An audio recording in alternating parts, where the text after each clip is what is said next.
میرے محترم، میرے محتشم، میرے مکرم بزرگوں اور معزز بھائیوں، یہ اللہ کے رسول کا دیا ہوا دین ہے کہ فرشتے جو جمعے کا ثواب لکھتے ہیں وہ اس وقت تک لکھتے ہیں جب تک خطیب خطبہ شروع نہیں کر دیتا۔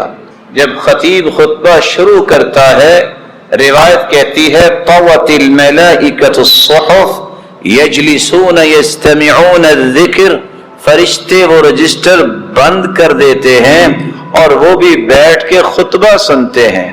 میں ادب سے پوچھ سکتا ہوں اپنے ان پیارے بھائیوں سے جو دوسرے خطبے کے وقت یا آدھے خطبے کے وقت یا خطیب خطبہ شروع کر چکا بعد میں آتے ہیں، ان کا ثواب پھر فرشتوں کے رجسٹر میں لکھوانے کے لیے کیا کرتے ہیں؟ ای میل کرواتے ہیں اپنے نام، ٹویٹ کرتے ہیں، واٹس ایپ پہ کوئی میسج بھجواتے ہیں۔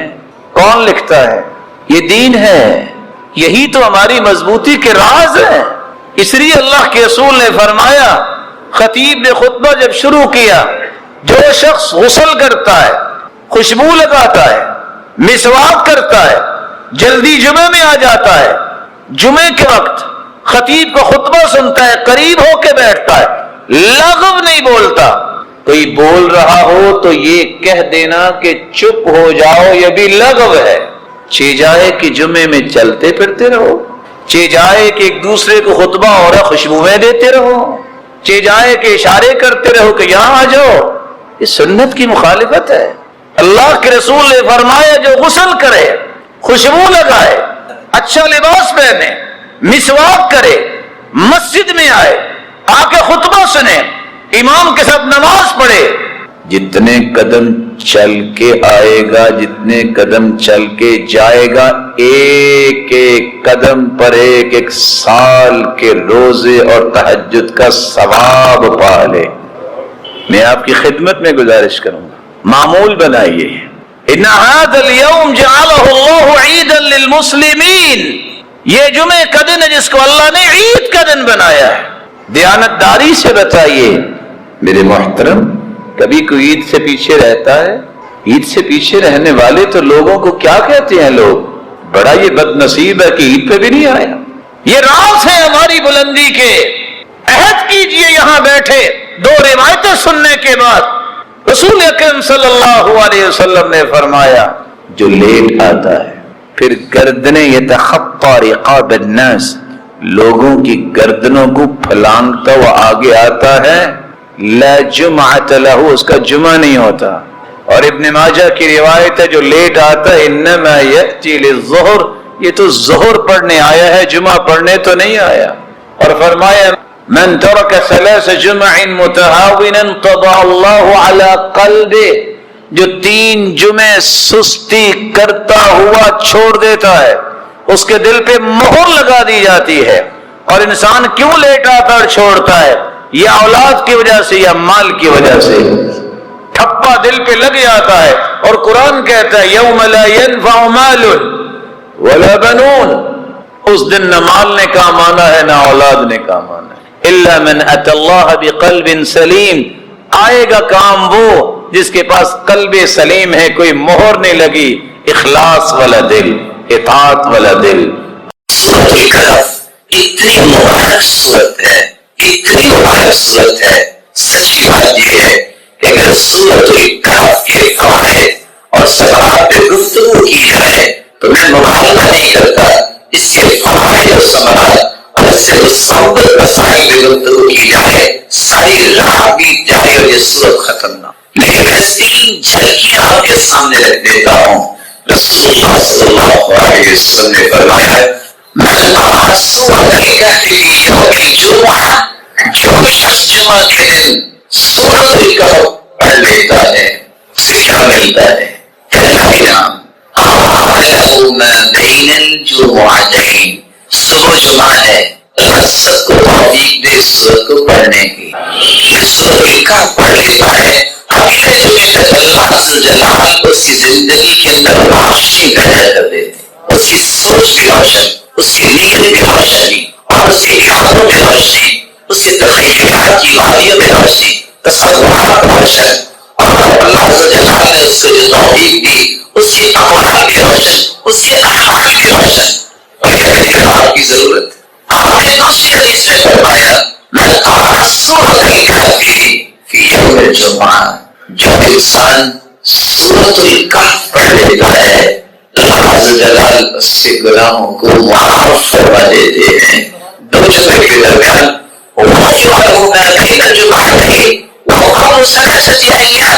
سورۃ الکہف جمعے کو جو پڑھ لیتا ہے 10 دنوں کے گناہوں کو اللہ عز و جلال معاف فرما دیتے. من قرأ سورۃ الکہف، روایت بتاتی ہے جو سورۃ الکہف پڑھ لے یا اس کی پہلی یا آخری 10 آیتوں کو یاد کر لیتا ہے اور اسی میں فتنہ دجال، اللہ تعالیٰ سے دجال کے فتنے سے محفوظ فرما دیں. اس کا مطلب یہ نکلا کہ اگر دجال کے فتنے سے محفوظ انسان ہو سکتا ہے تو چھوٹی چھوٹی دجالیوں سے تو اللہ ضرور محفوظ کریں گے. میری بات بھی ہے اور آپ سے گزارش بھی ہے، آج سے یہاں بیٹھے بیٹھے عہد کریں زندگی کا کوئی جمعہ ایسا نہیں گزرے گا جس جمعے میں ہم سورۃ الکہف نہیں پڑھیں گے. یہ تقرب الہی میرے ہے، جب تک اللہ کی معرفت کسی کو نہیں ہے اس کو تقرب نہیں مل سکتا. وہ یونیورسٹی اور کالج پڑھاتے ہیں، جہاں سے بھی ہمارے پاکستان کو سیکھنا ہے. آج وہاں ایسی نسل تیار ہوتی ہے جو اللہ کے انکار کر کر اس قدر سوچ کی بات ہے کہ وہ پڑھنے والے اور پڑھانے والے بھی کہیں جو اللہ کو نہیں مانتے. اللہ کی معرفت جب تک نہیں ہے اس کیا ہے جسے اپنے خالق کی معرفت نہیں ہے، اپنے خالق کی معرفت نہیں ہے، جس کو اپنے بنانے والے کی پتہ نہیں ہے، اس کے بعد علم کیا ہے، اس کے بعد دانش کیا ہے، عقل کیا ہے. اللہ تعالیٰ کی تقرب حاصل کرنے کا ایک دوسرا طریقہ بھی ہے.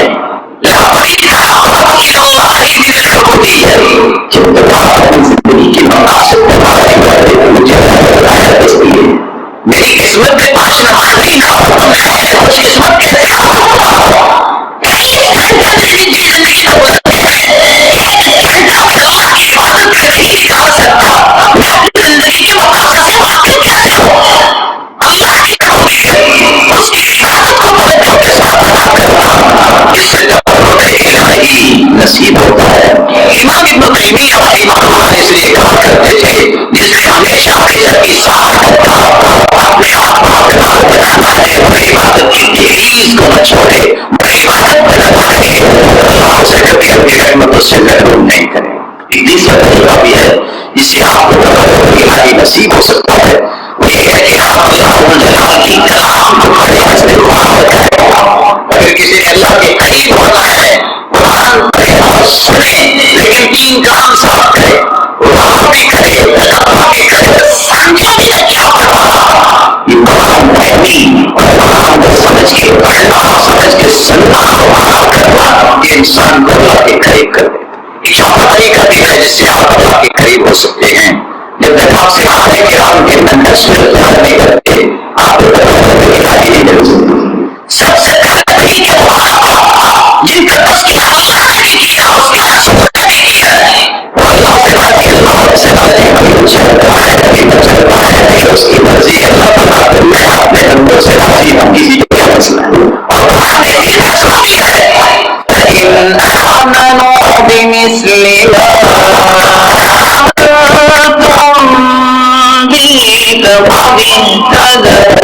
جب تک صحابہ کے ایمان جیسا ایمان نہیں ہے تو ایمان اللہ کی حاکم سی نہیں. اگر پھر لوگ ان کے منج سے ایسے لوگوں سے جن کے بارے میں اللہ کے رسول نے فرمایا ثم الذین یلونہم ثم الذین یلونہم، لوگ یہاں تک کائنات میں سب سے نیک لوگ بہترین لوگ ہیں جو میرے بابا نے ایسے آ ہے پھر ان کے بعد بتاتے ہوں گے، ان کے بعد بتاتے ایک بات ہے جس کی آپ سے کر سکتے ہیں. رسول اللہ صلی اللہ علیہ وسلم نے فرمایا حدیث قدسی ہے، صحیح بخاری کی روایت ہے، میرے کسی ولی کی مخالفت کرتا ہے جنگ کے لیے تیار ہو جائے اور اللہ کے ولی ہیں کام ان اولیاء اللہ لا خوف علیہم ولا هم يحزنون الذین آمنوا وكانوا يتقون. سچے تقوی والے لوگوں کو اللہ نے ولی کہا ہے.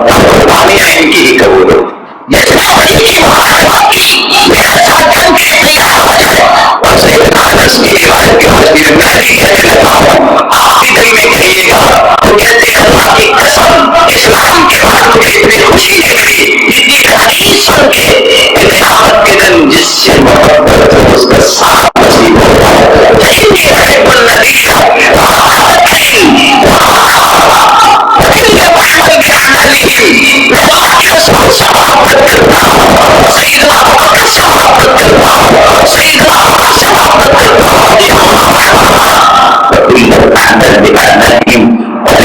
ایسے عام نہیں لیکن اس محبت کی وجہ سے میرے رب ان کا ساتھ نصیب فرمائے گا.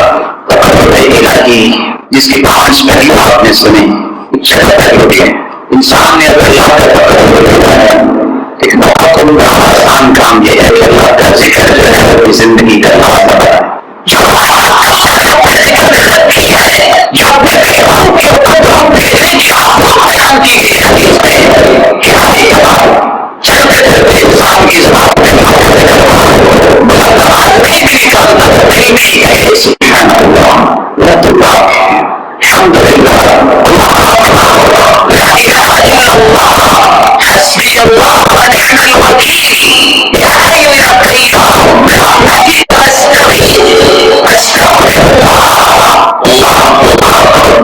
لا شريك له صعب كسر السجود. رسول الله صلى الله عليه وسلم نے فرمایا ما يكون من ربه وسجده. سب سے قریب انسان اللہ کی عظمت سجدے میں اس لیے سجدے کا سلسلہ ہے. اللہ کے رسول کو جب بھی خوشی آتی ہے ہم سجدہ دیتا ہے. جب بھی ہم بھی جن کو اللہ کی ان کا جی نہیں چاہتا ہمیں بھی نصیب کرنا. ایک آسان طریقہ بھی ہے جس سے آپ حاصل کر سکتے ہیں. رسول اکرم صلی اللہ علیہ وسلم نے فرمایا اللہ کے بندے بندہ اللہ کے قریب ہوتا ہے. اللہ جب تیاری آسمان دنیا کے رسول پر آتے ہیں جیسے اس کا شان ہے. اس لیے کم از کم زیادہ نہیں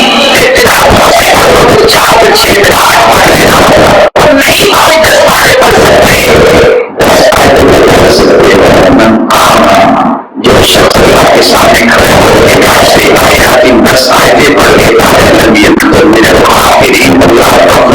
کرنے والوں سے اس کا نام کاٹ دیتے ہیں اس سے غفلت دور کر دیتے ہیں. ایک نام طریقہ بھی ہے جس سے آپ لے سکتے ہیں. والدین ان سے بڑی کوئی نعمت ان کی خدمت کریں, ان کی خدمت کریں. ان کو خوش کرنے سب سے بڑی خدمت یہ ہے کہ والدین کی نیکی کی خواہش آسان کرے. ان کا خیال کرے زندگی میں. صرف کھانا پینا عام شخص کرتا ہے. دیندار کی مدد ہوتی ہے جو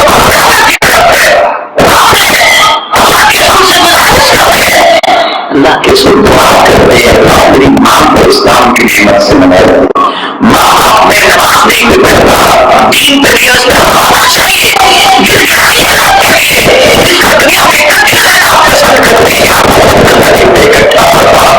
دس یہ آخری بات مسکینوں سے محبت کرنا اس سے بھی اللہ رسول جماعت کا تقرب نصیب ہوتا ہے. ایسے ہی ہونا چاہیے نیکی کر کر احسان کرنا اس سے محبت کرنے کی بات یہ کہنا کرنا ہے. ایک چھوٹا سا قصہ پڑھ کے انسان دنگ رہ جاتا ہے. آج کی بات ہے لوگ چاہتے ہیں سب کا یہ رویہ تھا جس کا سب کا دیتا اس کا آپ پکڑ کے چوم کے دیتے ہیں. یہ شخص جس کے دینے کی وجہ سے مجھے قیامت کے انعامات ملنے کی دیوار اور ہم کہتے ہیں یہ خطری ہو یاد رکھیے ایک لمحہ لگتا ہے آپ چاہتے ہوتے ہیں ایک لمحہ لگتا ہے کہ وہ ایسے نکال کے آپ کبھی بٹھا ہوتے ہیں. اس لیے اللہ کے لیے ہم اسے دینا ہی پسند کیا کریں.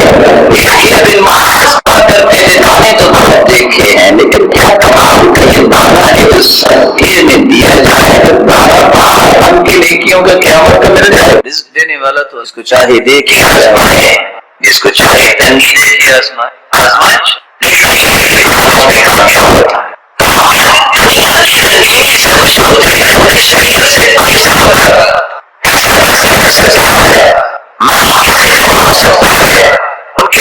سوچ ہوتی ہے کافر دنیا سنا دیا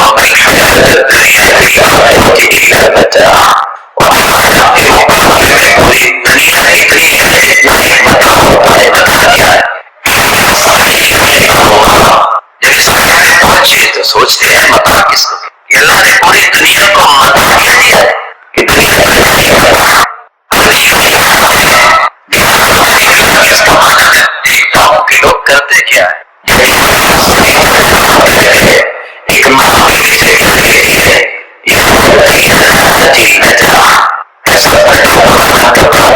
جس کو اس چیز کی صفائی کے لیے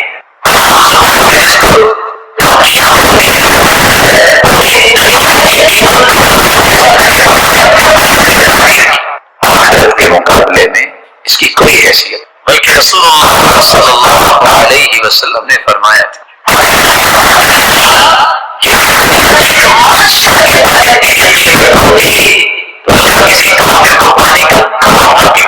کافر کبھی دے رہا ہے اللہ، مسلمان کو بھی دے رہا ہے، لیکن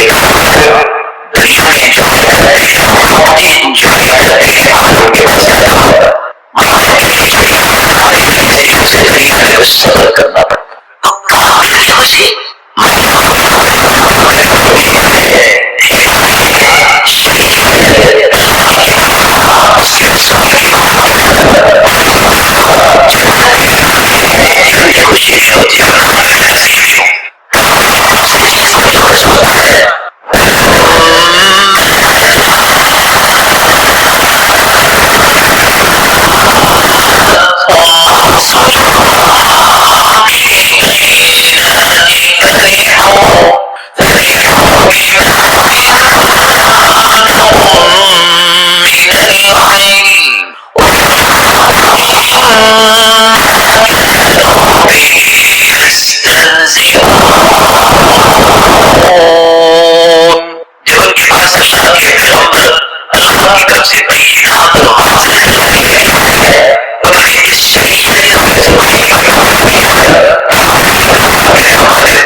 ہمیں تو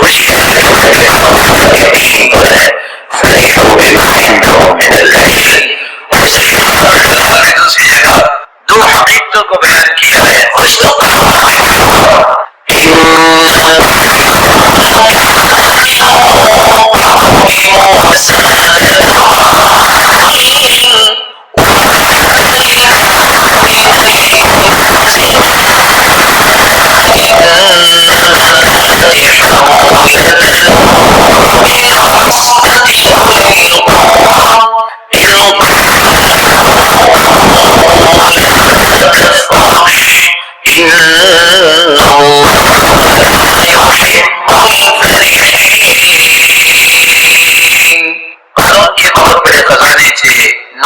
صرف اس کے خزانوں کی چابی نہیں اٹھاتے تھے،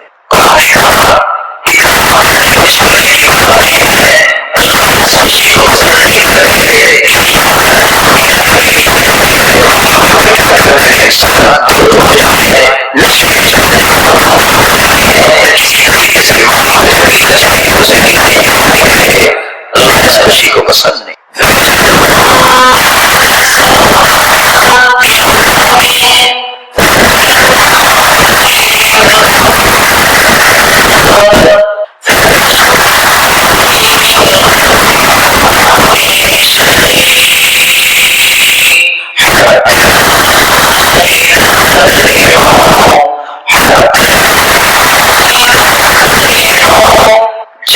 نصیحت کی گئی تو اس نصیحت کو بلا دیا تو اللہ نے سخت کیسے دی؟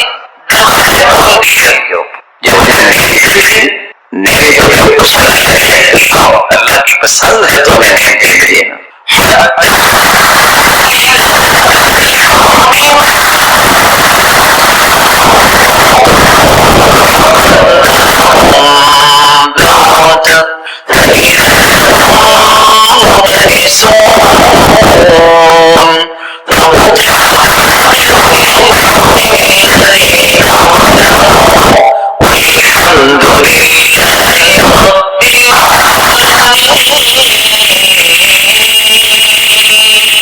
ایک شخص آگے کہتا ہے یا رسول اللہ صلی اللہ علیہ وسلم، میں ایک مسئلہ لے کر آیا ہوں آپ کے پاس، اس مسئلے نے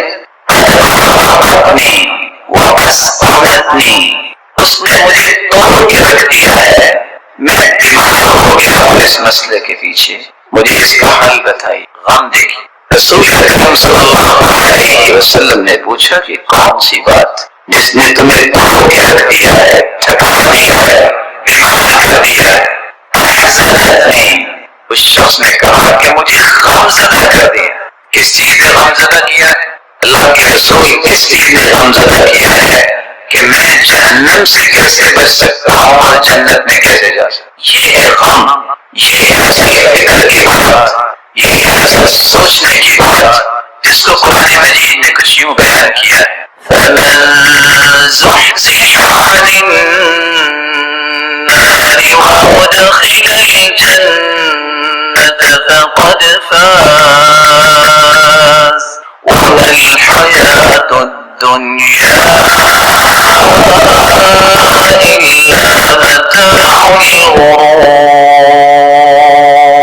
رسول اللہ صلی اللہ علیہ وسلم نے اس لیے ساری امت کو یہ سبق دے دیا ہے، صبح کی نماز پڑھ لو، پڑھنے کے بعد ایک دعا نہ بولو. ہر روز اللہ کے رسول یہ دعا پڑھتے اور صحابہ کو سکھا دیا. دعا کیا ہے؟ اللہم انی اسألک علما نافعا. اللہ علم وہ دے جس سے نفع ملے، مجھے بھی، میرے گھر والوں کو بھی، میرے پیرنٹس کے بعد میرے خاندان کو بھی، میرے معاشرے کو بھی، میری قوم و ملت کو بھی نفع مند علم ہے. ورزقا طیبا. اللہ میں مثالی نوجوان بننا چاہتا ہوں، مجھے رزق وہ دے جس کو پاکیزہ کہتے ہیں، حلال پر حرام غریب نہ چاہوں. اللہ مجھ سے کام ہو کروانا جو تیرے ہاں بھی شرف قبولیت سے نوازے اور اس کے نتیجے میں اسی کی تیاری کیسے کرنی چاہیے. سب سے پہلا کام آپ صلی اللہ علیہ وسلم نے کہا تھا، لمبی امیدوں سے بچ جاؤ. مت سوچو ابھی میں جوان ہوں گا، پھر میں بوڑھا ہوں گا، پھر جا کے مجھے بخار ہوگا یا کوئی مسئلہ ہوگا کام آئے گا، پھر مجھے دل کی بیماری لگے گی. یہ عام لوگوں کی سوچ ہے. پھر ڈاکٹر کے پاس جائیں گے، پھر کچھ دن میں ہاسپٹل میں رہوں گا، لوگ عیادت کے لیے آئیں گے، پھر آخر کرتے کرتے فوت ہو جاؤں گا. فرمایا اذا امسیت فلا تنتظر الصباح. شام ہو جائے تو صبح کا انتظار نہ کرنا. واذا اصبحت فلا تنتظر المساء. صبح ہو تو شام کا انتظار نہ کرنا. یہ امیدیں لمبی لگانا چھوڑ دے. صبح ولهذه الامه بالزهد واليقين ويهلك آخرها بالبخل والامل. صحیح جامع کی روایت ہے. اور دوسری روایت نجا اول هذه الامه بالزهد واليقين. پہلے لوگوں کو نجات ملی، ان کی اصلاح کا راز یہ تھا، ان کے اندر یقین تھا. اللہ کی یاد پر بھی، قرآن پر بھی، عادت پر بھی، ماں پر، اور ان کے اندر ضرور تھا. ضرور یہ ہے جو چیز جو اللہ کی راہ میں رکاوٹ بنے اس کو چھوڑ دینا. ان کے اندر تقویٰ تھا. اور امام نووی رحمۃ اللہ علیہ نے تقویٰ کی عجیب تعریف فرمایا. تقویٰ یہ ہے جب تک انسان اپنے آپ سے دوسروں کو افضل نہیں مانتا وہ متقی بن نہیں سکتا. سبحان اللہ. یہ وہ بات ہے امام بغوی کی حدیث کی روشنی میں نے کہی کہ عمر رضی اللہ تعالی عنہ، عبد الرحمن بن عوف رضی اللہ تعالی عنہ عربی منڈی میں سب اول کے تاجر ہیں، سب اول کے نمازی ہیں. یہ وہ صحابی ہیں جن کے پیچھے محمد مصطفیٰ نے بھی نماز پڑھی. جب آپ سلوک کروانے گئے، آپ سلوک کرواتے یہ ہو گئے تو عبدالرحمن بن عوف نماز پڑھا رہے تھے. اللہ کے رسول صلی اللہ علیہ وسلم کے ملے اور جو رکھتے تو رہ گئی کہ آپ نے بعد میں پڑھی. یہ وہ صحابی ہیں جن کے پاس سعد رضی اللہ تعالیٰ عنہ کی بیوی نظر آئی. اس سے کھانا کھاتے کھاتے چھوڑ کے رونے لگ گئے. کہتے اس انسان کی بیوی ہے وہ خیر منی، وہ مجھ سے اچھا تھا. اللہ کے رسول مشہور سے عبدالرحمن بن عوف ہے، کہتے اس کی بیوی ہے تو مجھ سے اچھا تھا. رسول اللہ صلی اللہ علیہ وسلم نے اسے فرمایا جب صبح کرو تو شام کا انتظار نہ کرو، شام کرو تو صبح کا انتظار نہ کرو. لمبی امید ہے یہ امت کے حامی لوگوں کو ہلاک کر دے گی اور بخل ہلاک کر دے گی. بخل کا معنی صرف یہ نہیں ہے کہ آپ مال میں خرچ کرتے، اپنی صلاحیت، اپنی صحیح رہنمائی پر مشورہ، اپنا وقت، اپنی صلاحیت جس سے آپ امت کو نفع دے سکتے ہیں اس کو خرچ کرنے میں بخل کرنا، یا اپنے بنا کے اصول کشی کر کے اس کے مطابق صلاحیتوں کو لگانا، یہ وہ بخل ہے. مال کا بخل اتنا خطرناک ہے کہ قیامت کو وہ گنجا صاف بن جائے گا. یہ صلاحیت نے عطا کی ہے، جس سے آپ امت کو قائم کرنا اور اس کو کھڑا کرنے کا کردار ادا کر سکتے ہیں۔ اتحاد و اتفاق اور یکایت کے ساتھ اگر اس میں بخل ہوا تو یہ سزائیں بھی کل قیامت کو تیار ہوں گی۔ کیا کمال کا فکر تھا ابن القیم رحمۃ اللہ علیہ کا، وہ کہا کرتے تھے مال کا بخل جو ہے وہ تو وہ کر سکتے ہیں جن کے پاس مال ہو، لیکن مال امیروں کے پاس ہوتا ہے۔ صلاحیت کا بخل جو ہے یہ غریب ہی کرتے ہیں، کیونکہ اکثر غریب لوگ زیادہ صلاحیت والے ہوتے ہیں۔ اور اتنا بھی دیکھا گیا ہے کہ بڑے بڑے کام ان لوگوں نے کیے ہیں جو پیسے کے پیچھے نہیں گئے۔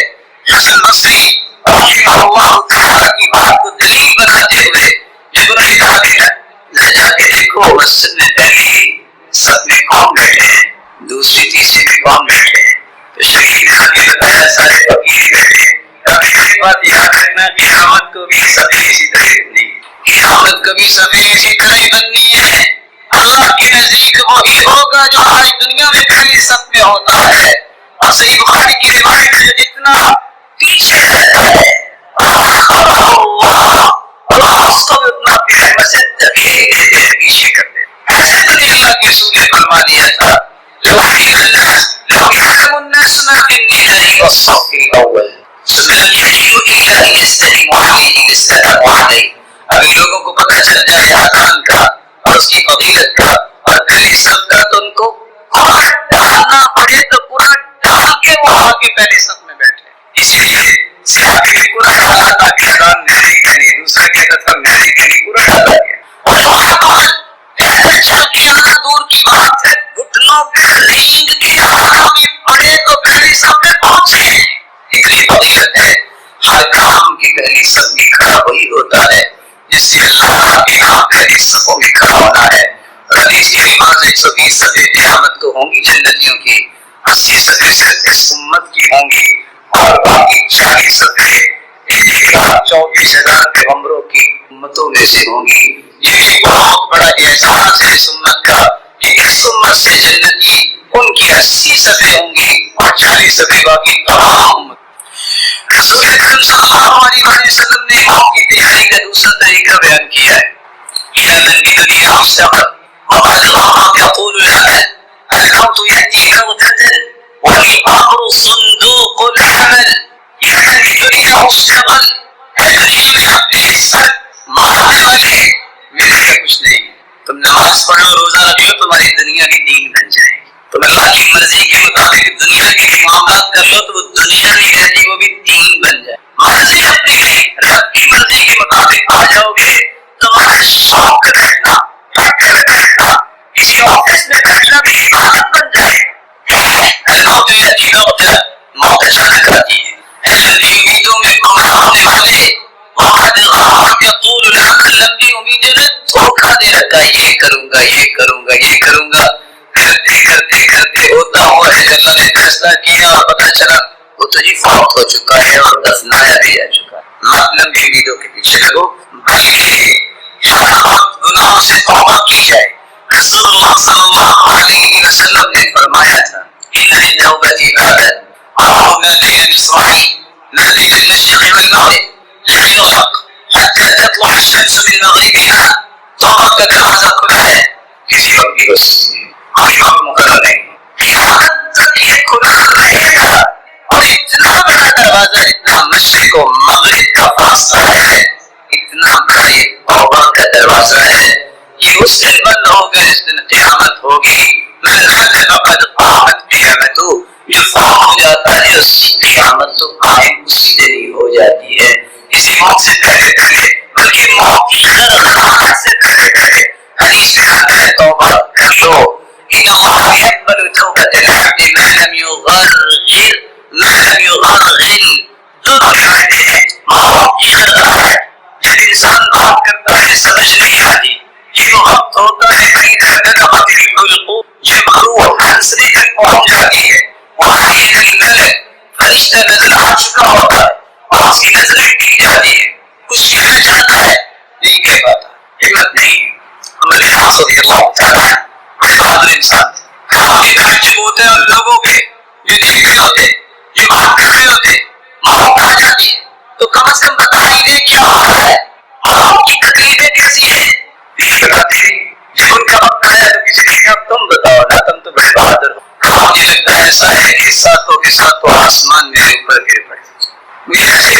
کہ ساتوں کے ساتھ آسمان میرے اوپر گر پڑے. آپ سوچ سکتے ہو کہ جس کے اوپر آسمان گر پڑے اتنا بڑا آسمان اس پہ کیا بیتی ہو. موت کی تیاری وہ کر سکتا ہے. اللہ کے رسول نے فرمایا جہاں تمہیں زندگی کو غنیمت جاننا ہے اور لمبی امیدوں کے پیچھے نہیں پڑنا بلکہ اپنی زندگی کے لمحات کو استعمال کرنا ہے وہاں تمہیں موت کی یاد بھی دلائے گی. جنازے پڑھو گے قبرستان میں جاؤ گے کسی کو دفنانے قبروں کی زیارت پہ جاؤ گے کہ ہمیں سبق ملے کبھی قبرستان میں چکر لگا دے. کچھ لوگوں کی یہ جگہ کہ بس یہ ہوا وہ ہوا آپ قبرستان میں چکر لگائے کوئی جگہ نہیں. کوئی اونچی آواز سے نہیں بولتا تھے بڑے بڑے جابر لیکن ان کی یہ جابری کو جبروتیت والے نے سب توڑ دیا کہ مٹی میں مٹی ہو چکی. اس لیے کبھی قبرستان کا چکر بھی لگانا چاہیے. شامل ہے صحیح تذکر الآخرہ. مسلمانوں میں نے تمہیں پہلے قبروں کی زیارت سے منع کیا تھا قبرستان نہ جانا.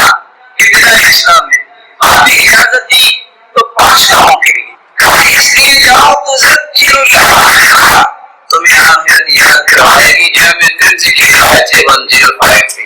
دوسرا تم جب قبرستان کا چکر لگاؤ گے تو ہوگا کیا ترق القلب. جب تم قبریں دیکھو گے اچھا یہ بھی تھا تمہارے دل نرم ہو. تیسرا کام تدمع العین تمہاری آنکھوں سے آنسو آ جائے اور تمہاری آنکھوں کو سمجھ آئے گی کہ ہاں یہ رونا جو ہے اس بات میں دلیل ہوگا کہ تمہارا دل ڈر گیا ہے. اور چوتھی بات وَلَا تَقُولُوا رَجْعًا غلط بات نہ وہاں کہنا. اور اگلی آیت کے بعد سے وَلَا تَقُولُوا مَا يَسْقِطُ الرَّبُّ ایسی ہر بات سے بچ جانا جس سے رب کی ناراضگی ہو. اور آج کا سال میں جس میں علماء نے کلام بھی کی ہے تزہد دنیا انسان کی دنیا کی رغبت دور. لیکن یہ تو بہت قبریں ہوں گی نا جو سنت کے مطابق اچھی قبریں بنی ہوں اس طرح کھایا نظر آئے تو آخرت یاد بھی آتی ہے. اپنا آپ بھی یاد آتا ہے. میں نے بھی کہا اس طرح کی جگہ کہنا ہے وہاں رونا بھی آتا ہے. اور جہاں قیامت کی نشانی کا ظہور ہو چکا ہو حدیث میں آتا ہے تقوم الساعة حتى تصطلع الريحة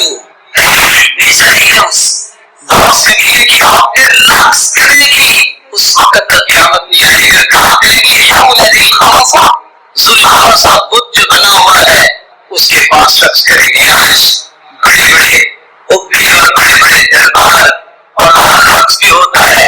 شاید کہ گھروں میں اتنا مہنگا پتھر لگانا نصیب نہیں ہوتا.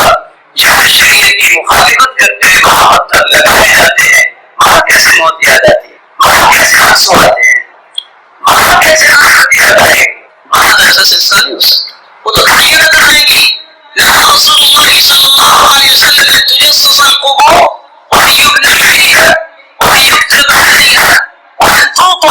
اللہ کے رسول نے پختہ قبر بنانے سے بھی منع کیا. اس کے اوپر بلڈنگ بنانا اس کے اوپر تعمیر کرنا دربار کی شکل اس طرح کی کوئی بھی ایسی شکل دے گا اس سے بھی منع کیا ہے. لکھ کے لگانا اس سے بھی منع کیا ہے. اور قبروں کی بھی قربتی سے بھی منع کیا ہے کہ انسان بھی چڑھا پھرے اور جانوروں کو بھی چھوڑ دے. اللہ نے کئی قبروں کی قربتی سے بھی منع کیا. چوتھا طریقہ جس سے موت کی تیاری ہوگی اس موت کو یاد کیا جائے. اکثر ذکر عالم اللذات کثرت سے موت یاد ہو. دیکھیے خیال ہے نہ جانے کب دنیا سے چلے جاتے.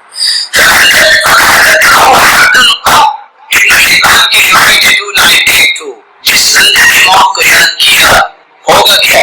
ہم موت کو یاد کرتے ہیں بیمار ہوتے ہیں. حقیقت ہے کہ موت کو یاد کر لے وہ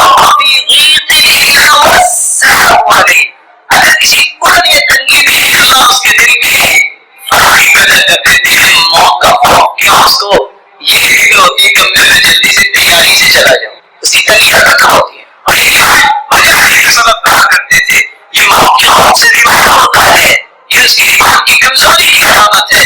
جو موت کے خوف سے تیاری میں لگ جاتا ہے اس کے ایمان کی بلندی کی نشانی. کیونکہ اللہ کے رسول نے فرما دیا ہے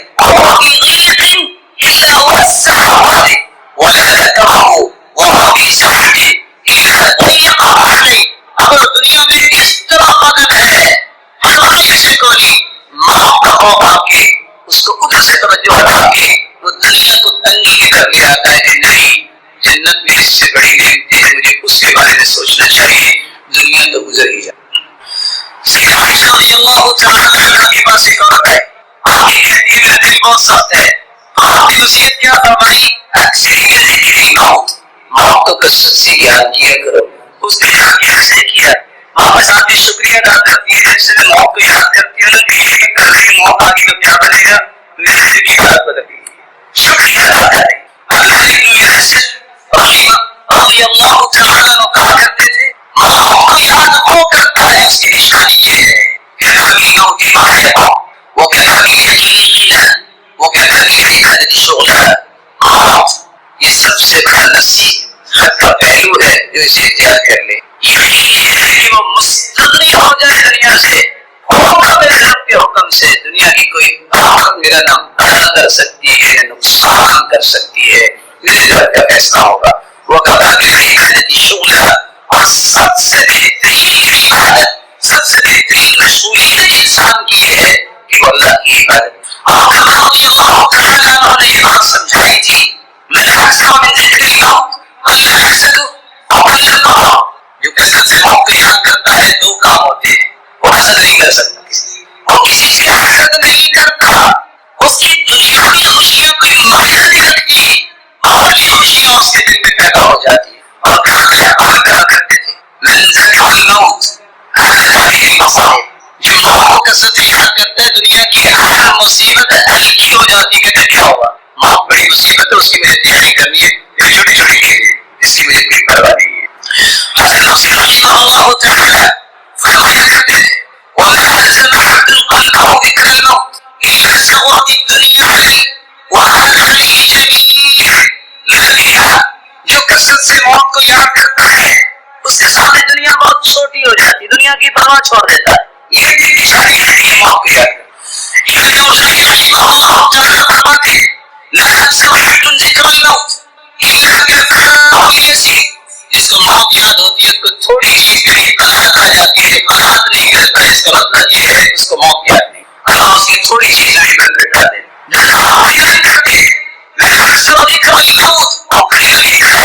جو موت کو یاد کرتے ہیں اسے تین انعام اللہ دنیا میں دے دیتے ہیں.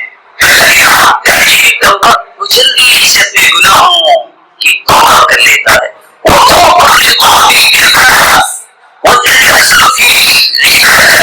عبادت میں سستی چھوڑ دیتا ہے، یہ اللہ اسے انعام دیتے ہیں. اور وہ کہتا اس کو برابر بھی نہ ملے وہ پھر بھی راضی ہے. اللہ کے رسول نے فرمایا تھا کہ مجھے اتنا ضرور دے کہ میں کسی کے سامنے ہاتھ نہ پھیلاؤں. یہ بات سکھائی امت کو. اور ساتھ یہ فرمایا جس کو برابر دیا گیا، نہ اتنا زیادہ کہ وہ تو میں آ جائے، نہ اتنا کم کہ لوگوں کے سامنے ہاتھ پھیلائے. یہ کامیاب ہو گیا. اور یہاں بیان کر رہے ہیں کہ اگر برابری بھی نہیں ملی تو یہ اس پہ بھی راضی ہے. اس کا مطلب یہ ہے کہ یہ بندہ اللہ کی طرف انعام یافتہ ہے اور موت کو یاد کرتا ہے. اور ساتھ یہ فرمایا جلدی کرتا ہے اور اسے نصیب ہو جاتی ہے. نشاط العبادت، عبادت میں جو ہے قوت کے ساتھ کرتا ہے. اور جو موت کو بھول جاتا ہے اس کے اندر تین برائیاں پیدا ہو جاتی ہیں. کیا ہو رہا ہے، کہتے ہیں توبہ کر ہی رہی ہے، کوئی بات نہیں. وہ اور عبادت میں سست ہو جاتا ہے. وہ جب اور اللہ نے جو کچھ کیا ہے اس سے راضی ہوتا ہی نہیں.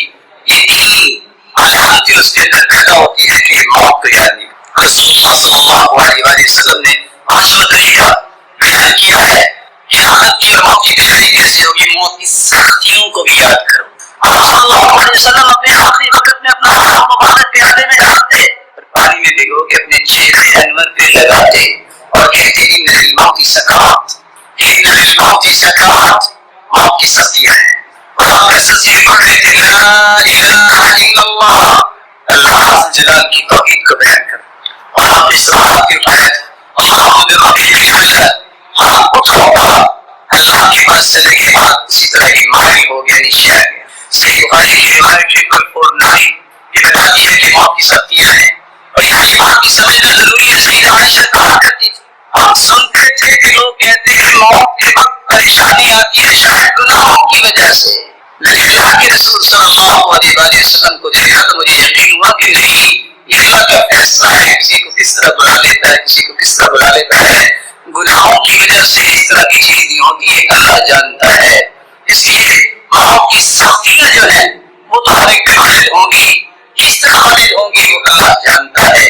رسول اللہ صلی اللہ علیہ وآلہ وسلم کے صحابی عمر رضی اللہ تعالیٰ عنہ جب انہوں نے کام سے پوچھا موت کے بارے میں بتائیے تو کہا موت کے بارے میں امیر المؤمنین مجھ سے پوچھ رہے ہو ان الموت كغصن يسير الشوك وقيل للجوف رجل وأخذت كل شوكة بحرق ثم جزله رجل شديد الجزم فأخذ الخراج انسان کے جسم میں کپڑوں سے لبریز ایک گہری گندگی ہے جس کے جسم کے ایک حصے میں کاٹا چلا جائے، اس کو زور سے کھینچا جائے رہا ہے، ہر ایک جسم کے حصے سے کانٹے کے ساتھ گوشت آ جائے، یہ کیفیت موت کی ہے جو کافی اخبار میں بیان کی۔ اور روایات تو یہ بتاتی ہیں کہ پوچھا گیا کسی سے موت کے حوالے سے، کہا ایسے ہی ہے کہ زندہ چڑیا کو آپ